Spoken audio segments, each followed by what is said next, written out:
मथुरा में बाढ़ के बाद अब डेंगू, मलेरिया सहित विभिन्न बीमारियों का खतरा मंडराने लगा है। बाढ़ प्रभावित इलाकों में जलभराव और गंदगी लोगों के लिए परेशानी बन रही है। एक तरफ जहां घरों में पानी भरने से लोगों के सामान खराब हो गए हैं, घरों में मच्छर, मक्खी, बैक्टीरिया होने की संभावनाएं बढ़ने लगी हैं। लोगों को अब इस बात का डर सता रहा है कि गंदगी और जलभराव के चलते चर्म रोग, डेंगू, मलेरिया, बुखार जैसे विभिन्न बीमारियां हो सकती हैं। ऐसे में स्वास्थ्य विभाग के लिए आने वाला समय बेहद चुनौतीपूर्ण है।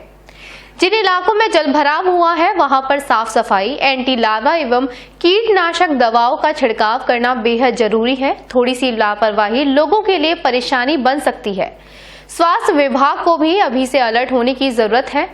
बाढ़ प्रभावित इलाकों में भी लोगों को बीमारियों के पनपने का भय सता रहा है। आइए आपको दिखाते हैं बाढ़ प्रभावित इलाकों में जलभराव और गंदगी का आलम।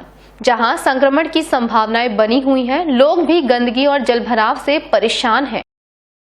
यमुना के निचले इलाकों में पानी कम होना शुरू हो गया है, लेकिन अभी भी पानी बरकरार बना हुआ है। लेकिन इस वक्त हम आपको बता दें कि इस वक्त जो सबसे बड़ा खतरा है वो बीमारियों का होने का खतरा है कि तमाम बैक्टीरिया, वायरस पैदा होते हैं। ऐसे में लोगों के सामने एक बड़ी चुनौती हो सकती है, प्रशासन के सामने भी एक बड़ी चुनौती हो सकती है, क्योंकि जिस तरीके से पानी कम हो रहा है, कचरा बढ़ेगा, गंदगी होगी, टेम्परेचर बढ़ेगा, उससे तमाम तरह के बैक्टीरिया पैदा होंगे, मच्छर पैदा होंगे, मलेरिया, डेंगू वायरस की जो संभावना है वो बढ़ने लगी है।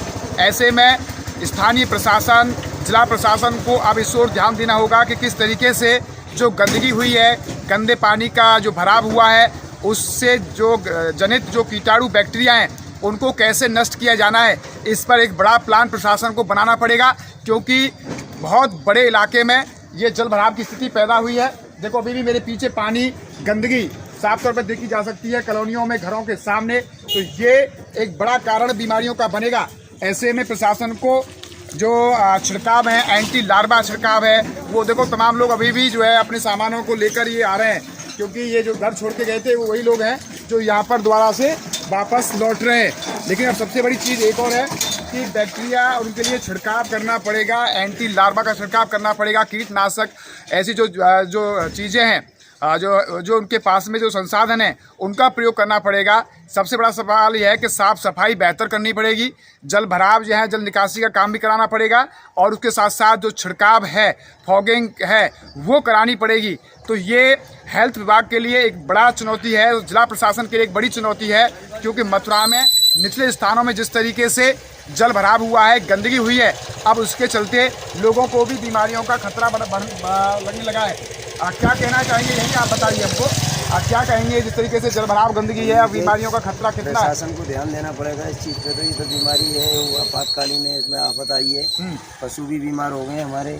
और ये देखिए आप सिविल लाइन फट रही है, देखिए आप खुद देख लीजिए, कुछ कहानी जा रहे हैं, बर्बाद हो गए एक तरह की। सिविल लाइन गंदगी हो रही है, तो कहीं न कहीं ये चिंता का विषय है, और लोगों को भी इस ओर ध्यान देना पड़ेगा, क्योंकि अब सवाल सबसे बड़ा चुनौती है प्रशासन के सामने कि बाढ़ का तो प्रकोप कम हो गया, लेकिन अब बीमारियों का प्रकोप बढ़ सकता है।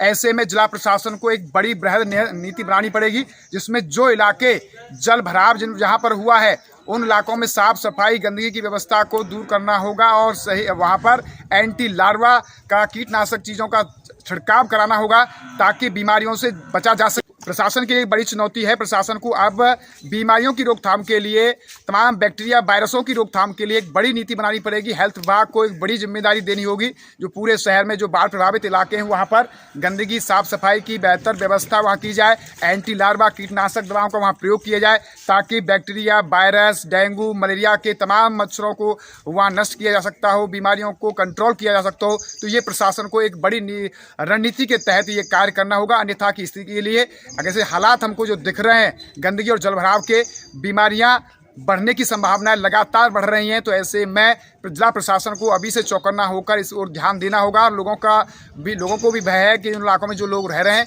कि मच्छर, कीटाणु वहाँ पर पैदा हो रहे हैं, बीमारियां पनपने लगी हैं। तो ऐसे में जिला प्रशासन को सतर्क रहकर वहाँ अभी से छिड़काव और ये एंटी लार्वा की कार्रवाई शुरू कर देनी चाहिए। न्यूज़ का पर्सन दीपक गुप्ता के साथ भारद्वाज।